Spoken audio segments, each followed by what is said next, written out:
Next question ہے، آج کل کرونا وائرس کی وجہ سے مطاف کو خالی کروانے کے حوالے سے ایک ویڈیو ہمارے الیکٹرانک میڈیا اور سوشل میڈیا پر خوب وائرل ہے، جس میں پرندوں کے ایک جھنڈ کو طواف کعبہ کرتے ہوئے دیکھا جا سکتا ہے۔ اس حوالے سے علی بھائی کا کیا موقف ہے؟ علی بھائی کا یہ موقف ہے کہ شرم کریں۔ میں نے دیکھا ہے ہمارے مین سٹریم الیکٹرانک میڈیا نے بھی یہ ویڈیو دکھائی ہے۔ بے شرموں، گوروں نے اگر آپ کا انالیسس شروع کر دیا تو آپ کی چمڑی اتر جائے گی، اسلام کی بدنامی ہوگی۔ اور میرے بھائی یہ تو ہمارے ملک میں بھی آپ کو دکھا سکتے ہیں، کئی بار پرندے ایسے جاتے ہیں اور ایسے آتے ہیں، وہ انہوں نے ایک کیا اس کو بار بار ریپیٹ کر رہے ہیں۔ اس طرح نہیں طواف ثابت ہوتا۔ اس کا طریقہ یہ کہ آپ ایک ڈرون کیمرہ ان پرندوں کے اوپر بھیجیں، اور وہ ابھی بھی گورے دا مسلمان دا کوئی اعتبار نہیں ہے، ٹھیک ہے نا۔ مسلمان کچھ تو کچھ بنا دیتا ہے، مسلمان تو پنجے میں سے خون نکال دیتا ہے جعلی، مسلمان کا کیا اعتبار ہے؟ وہ گورے کا کیمرہ اوپر جائے اور وہ ٹی ناٹ سٹارٹ کرے کہ ہاں جی یہ پہلا چکر کاٹا پرندوں نے، یہ دوسرا کاٹا، یہ تیسرا کاٹا، اور 7 کے بعد پرندے رک بھی جائیں۔ 7 سے زیادہ کیے تب بھی طواف شمار نہیں ہوگا، 7 سے کم کیے تب بھی نہیں ہوگا۔ تو اس طرح کی پریکٹس کسی نے کی ہے؟ نہیں۔ اچھا، آپ لوگوں کو یہ بتاتے ہیں ادھر کے جی وہ جی خانہ کعبے کے اوپر سے کوئی پرندہ نہیں گزرتا، کہتے جہاز بھی نہیں گزرتا۔ اور سر جہاز اس لیے نہیں گزرتا کہ وہ نو فلائی زون ہے، وہ تو پاکستان میں بھی کئی جگہ جہاں سے جہاز نہیں گزر سکتا۔ ہمارے جتنی یہ یعنی حساس مقامات ہیں ڈیفنس کے پوائنٹ آف ویو سے، وہ بھی نو فلائی زون ہے، ٹھیک ہے۔ تو جہاز کا اچھا پرندے گزرتے ہیں۔ سر میں نے غلاف کعبہ کے اوپر کبوتروں کو بیٹھے ہوئے دیکھے، آپ کہتے ہیں نہیں گزرتے، اس کے اوپر سے گزرتا ہے، کہتے ہیں گنبد خضرا پہ نہیں بیٹھتا۔ گنبد خضرا کی جو وہ اوپر والی سوئی کی ٹپ ہے اس پہ میں نے خود اپنی آنکھوں سے کئی بار دیکھا ہے، ویڈیو میں نہیں، وہاں جا کے۔ سر کہتے ہیں اوپر سے نہیں گزرتا اوپر۔ تو یہ بتائیں یہ جو ہر سال 2 دفعہ غلاف کعبہ چینج ہوتا ہے، رجب کے مہینے میں اور محرم میں، وہ تو بوٹ لے کے فوجی اوپر چڑھے ہوئے ہوتے ہیں، وہ کو نہیں پھڑک جاندے؟ کہتے ہیں نا اوپر سے گزرے گستاخی، اور ایتھے کہتے ہیں اینج جی پچھو گول آندے نے، اینج آ رہے ہوندے نے، اینج کر کے لنگ جاندے نے، گستاخی نہ ہو جائے۔ سب کہانی ہے، جھوٹ ہے، کوئی طواف کعبہ نہیں کر رہے سر۔ وہ میں نے بھی دیکھا ہے، وہ ایک چھوٹی سی ویڈیو ہے، یوں گئے ہیں اور یوں آئے ہیں، وہ تو آپ کو یہاں بھی کئی جگہ نظر آ جائیں گے، یوں جا کے یوں آ کے، وہ 7 چکر پورے کرائیں، اور وہ بھی آپ کو سائیڈ ویو سے نہیں دکھانا چاہیے۔ سائیڈ ویو میں تو یوں بھی جائیں نا تو آپ کو گول ہی نظر آئے گا، اوپر یوں آپ یوں نظر آ رہا ہو اور 7 چکر پورے ہو رہے ہوں، تو لوگ سبحان اللہ کر رہے ہوتے ہیں۔ یہ خدا کے لیے یہ حرکتیں چھوڑ دیں۔ آپ اس طرح کی چیزوں کو جب پریزنٹ کریں گے تو پھر گورا جو ہے نا آپ کے ساتھ ہاتھ کر دے گا۔ میں آپ کو بتاتا ہوں، سعودی حکومت کم از کم اس لحاظ سے میں نے دیکھا تھوڑی سی سائنٹیفک ہے۔ یوٹیوب کے اوپر ایک ویڈیو رکھی ہے کچھ سال پہلے، یہ جو پائپ لائنز آ رہی تھی نا زمزم کے واٹر کی، وہ جگہ جگہ سے ڈیمیج تھی، تو اس میں سیوریج کا پانی مل گیا تھا۔ تو انہوں نے باقاعدہ سائنٹسٹ کو بلا کے اس پانی کے نمونے لیے، تو کنٹیمنیٹڈ واٹر تھا وہ، ٹھیک ہے۔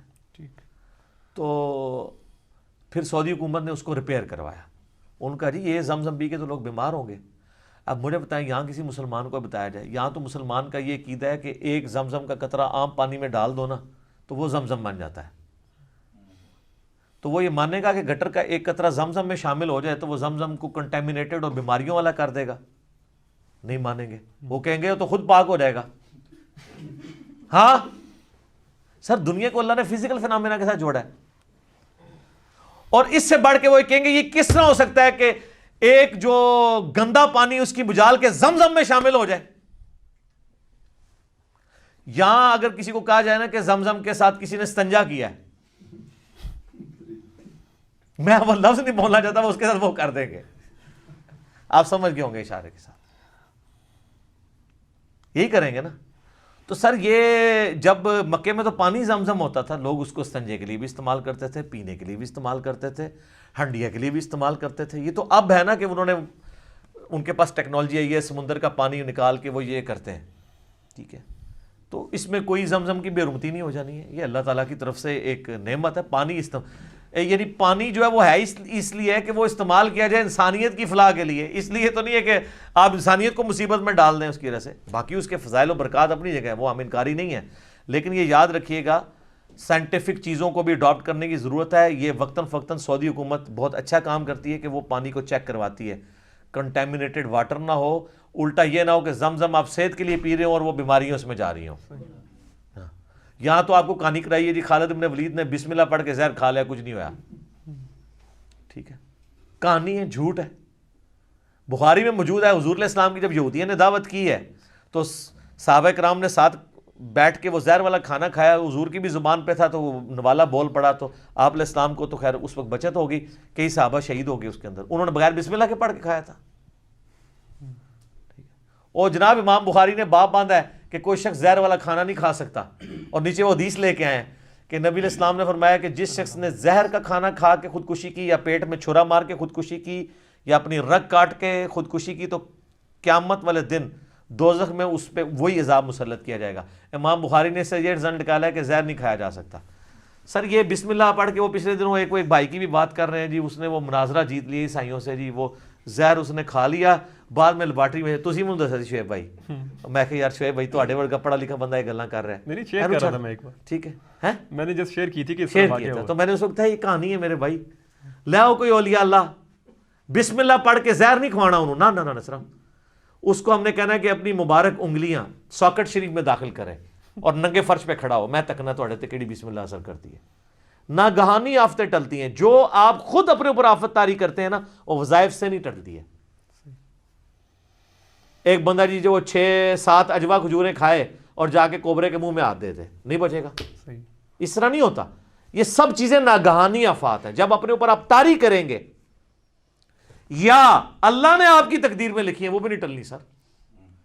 نبی علیہ السلام تو غزوہ احد میں اتنی دعائیں پڑھ کے اور زرہ پہن کے نکلے تھے, تب بھی 4 دانت شہید ہو گئے تھے, بغیر دعاؤں کے نکلے تھے. وہ جو آزمائش آنی ہے وہ تو آ جانی ہے. وَلَنَبْلُوَنَّكُمْ بِشَيْءٍ مِّنَ الْخَوْفِ وَالْجُوعِ وَنَقْصٍ مِّنَ الْأَمْوَالِ وَالْأَنفُسِ وَالثَّمَرَاتِ. اور یہ کہہ رہے ہیں طواف کعبہ رکا ہے تو وہ جناب پرندوں نے شروع کر دیا ہے. میں آپ سے پوچھتا ہوں یہ طواف کعبہ کو پہلی بار رکا ہے؟ صحیح مسلم اٹھا کے دیکھیں, یزید کے دور میں بھی طواف کعبہ رک گیا تھا, کیونکہ عبداللہ ابن زبیر کا حجاز پہ خلافت تھی اور شام میں یزید بیٹھا تھا, اس نے چڑھائی کی, بلکہ منجنیق سے پتھر گرائے, خانہ کعبے کا غلاف بھی جل گیا. ٹھیک ہے, تو دنیا بقدر ایفٹ ہے. وہ ابرا کا لشکر ایک ہی دفعہ تباہ ہوا ہے. بخاری مسلم میں حدیث ہے قرب قیامت میں ایک پتلی ٹانگوں والا حبشی کعبے کی اینٹ سے اینٹ بجا دے گا. اور یہ کچھ سال پہلے کرین بھی تو کعبے میں گری تھی. یہ دنیا بقدر ایفٹ ہے, اس میں اللہ کو نہیں آپ ڈالیں گے. ویسے وہ کرین گرنے سے جو ہے نا وہ غیر اللہ کے ماننے والے بڑے خوش ہوئے تھے, کیونکہ ان دنوں ان کے مزارات کے اوپر بم پھٹ رہے تھے. وہ کہتے ہیں شکر ہوتے بھی کچھ ایڈ کی ہے, کیونکہ لوگ ان کو کہتے تھے یار ولی کو نہیں کہتے, کہ وہ کہتے ہیں اللہ نے بھی تو نہیں کی تھی. سر اللہ کے بارے میں ہمارا کبھی دعویٰ ہی نہیں ہے کہ اللہ تعالیٰ نے کعبے کی حفاظت کرنی ہے, ورنہ تو یزید کے دور میں ہوا ہے. صحیح مسلم میں آتا ہے. اس کے بعد پھر عبد الملک بن مروان کے دور میں جب عبداللہ بن زبیر کو شہید کیا حجاج ابن یوسف نے, اس نے بھی خانہ کعبہ کے اوپر چڑھائی کی تھی, اس میں بھی ڈیمیج ہوا تھا, طواف کعبہ رک گیا تھا. یہ مسلم شریف ہے, مولانا شریف نہیں, کہانی شریف نہیں. تو اللہ تعالیٰ نے تو آپ کے ذمہ لگائی ہوئی یہ بات. اللہ تعالیٰ نے ابراہیم کے لیے ایک ہی دفعہ آگ ٹھنڈی کی ہے. رومن امپائر کی جنگوں میں, بیٹل فیلڈز میں صحابہ کو تیل کے کڑاؤں میں جلایا گیا ہے, وہ تو جل گئے.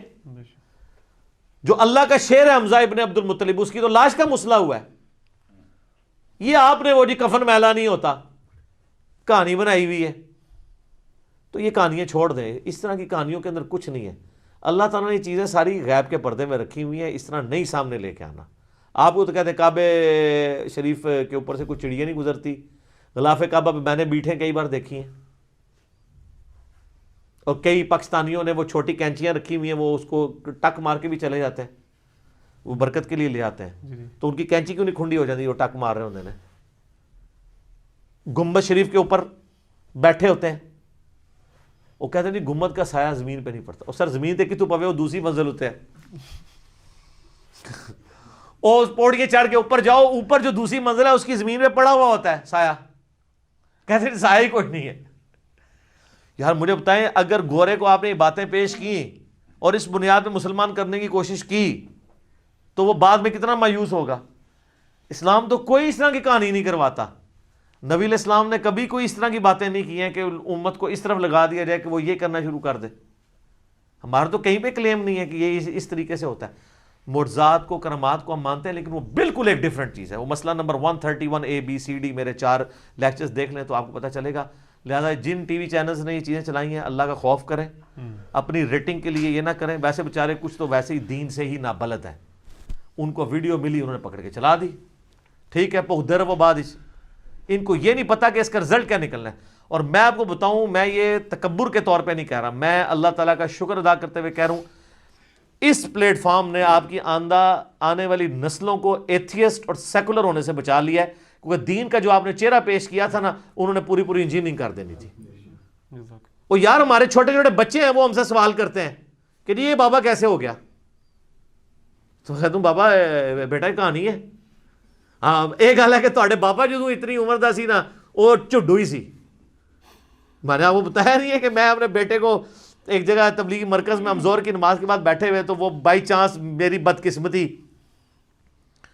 یا خوش قسمتی کہہ لیں, تو وہ جب تعلیم سن رہے اس میں وہ آیا جناب کہ ایک بزرگ تھے روزانہ 3 قرآن پڑھتے تھے, دوسرے کا آیا جناب وہ روزانہ رات کو 8 قرآن پڑھتے تھے.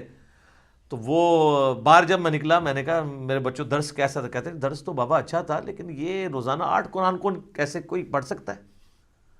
اب میں سوچ رہا تھا کہ اس بچے کی جگہ میں ہوتا اور میری جگہ میرے والد صاحب ہوتے, انہوں نے کہا بیٹا ایک کرامت ہے. ٹھیک ہے, تو یہ تو جعلی چیز ہے. صحیح مسلم میں حدیث ہے, نبی علیہ السلام فرمایا تم میں سے کس کی استطاعت ہے کہ 1/3 قرآن ایک رات میں پڑھ لے؟ صحابہ نے کہا یا رسول اللہ یہ کون کر سکتا ہے؟ یہ تو اولیاء اللہ ہی کر سکتے ہیں, اسی تو چھڑے سے آبی ہیں انورٹڈ کاما میں. تو آپ فرمایا سورہ اخلاص پڑھ لو 1/3 قرآن کے برابر ہے. تو یہ آپ کے بزرگوں کو اگر آپ نے بچانا ہے تو آپ یہ کہیں 8 قرآن کا مطلب ہے 8 ضرب 3 24 ٹائمز سورۃ الاخلاص ایکول ٹو 8 قرآن. پھر مان لیں گے. باقی ذرا آپ گھنٹے ذرا ایک رات کے گن لیں, یہ 24 قرآن کیسے پڑھتے ہوں گے؟ مطلب 8 قرآن کوئی پڑھ سکتا ہے اس طرح ایک رات کے اندر؟ کہانی ہے. پھر وہ کہتے ہیں ایک نماز پڑھتے تھے بیت اللہ میں, دوسری بیت المقدس میں, تیسری مسجد نبوی میں. ہم کہتے ہیں نہیں, صحیح مسلم میں بنو سلمہ نے ارادہ کیا کہ گاؤں سے شہر مدینہ میں شفٹ ہوں, کیونکہ ہمیں اتنی دور سے آتے ہوئے تردد ہوتا ہے. تو نبی علیہ السلام نے فرمایا کہ ہر قدم پہ نیکیاں ملتی ہیں, تم واپس چلے جاؤ. تو وہ واپس چلے گئے.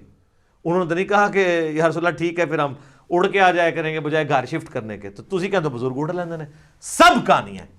تو اس کے اوپر اگر میں آپ لوگوں کو معصومانہ انداز میں صرف اتنا ہی عرض کروں کہ مرنے سے پہلے اے مسلمان کر لے اس پہ غور, کتابوں کا خدا اور ہے, بابوں کا خدا اور.